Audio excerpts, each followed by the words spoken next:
Okoje kene siegi kena mo yemelu Okoja yemelu gana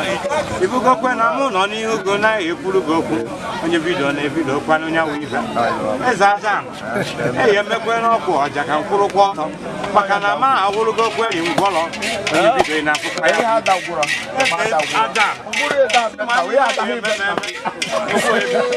ma ni yememe Okoja ku Sibugo mega mo ngwolo amo ya kwoti odobi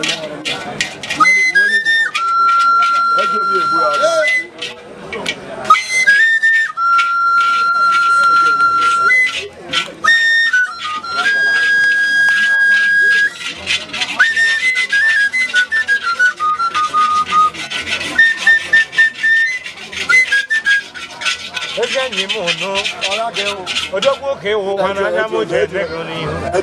enwe kwa no bi je ri sie gi ka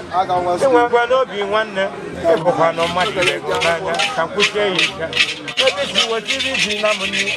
nya no tie bi je e bi sa to ka nya we go